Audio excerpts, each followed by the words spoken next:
The Hunger Games are pretty creative makeup-wise, and I really wanted to work with Trish, the costume designer, and Frances. So once I talked to Trish and kind of got her insight on what the film was going to be, I was really excited.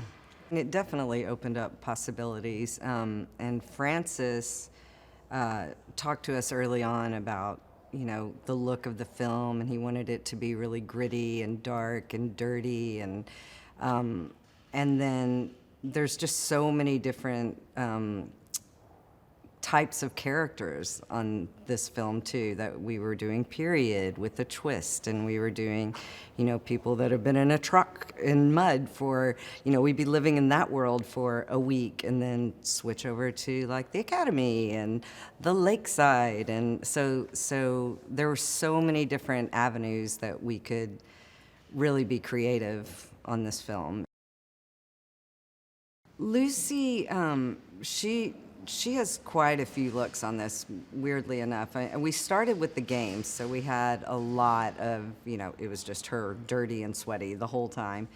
And then, once we moved on to the lake scenes and stuff like that, we got to take that down and do a little more natural look. Once we got to the lake, we did a little more natural look and less dirt and a youthful look. But we also got to do some really fun looks for the Hob. She had 2 different performance looks, and then the reaping day too. Most of the people in District 12 were always really dirty and covered in coal, and so except for on the reaping day, it was as if they cleaned themselves up. And for me, I looked at Lucy like that was almost her performance. She knew what she was doing. So I gave her more of a look that day. The funny thing about that is, since we started with the games, I had to do that look on her first off camera and take it back to what it would have worn down to during the games. So that was interesting to do it that way. But then the Hob also, her 2 performance looks were quite fun to do. The thing about makeup in District 12, and I talked to Frances about this, they don't really have anything. So everything she would put on herself had to come from somewhere. So I would create backstories for how did this get here and why would this color be on her. So we had rosy lips and cheeks were from raspberries, and then one of the Hobbs scenes, she had a really iridescent bluish green eyeshadow that we said she crushed up beetles and put those on her eyes. It became kind of a game with us, where did this come from? So that was fun. Kohl with the for eyeliner or mascara. So we kind of started playing that game with Lucy, which was fun. Trish,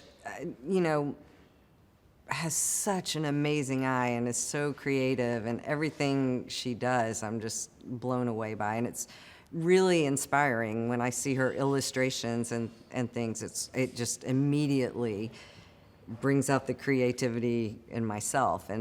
And she's very collaborative. Everything I do, I run through Trish first, before even Frances, because she has a vision, and then I see her illustrations, and I try to match her vision. And she's just really an amazing costume designer, and it's really made me so thankful to work with her. Yorn, again, it started with the aging makeup, and so he created all of that and got that approved.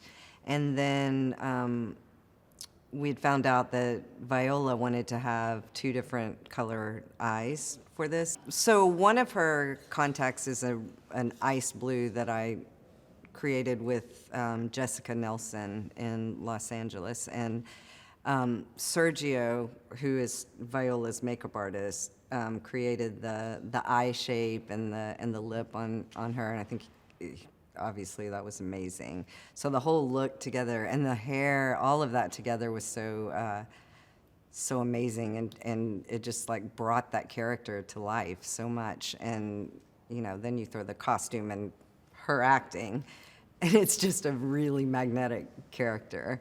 So yeah, that one's pretty fun.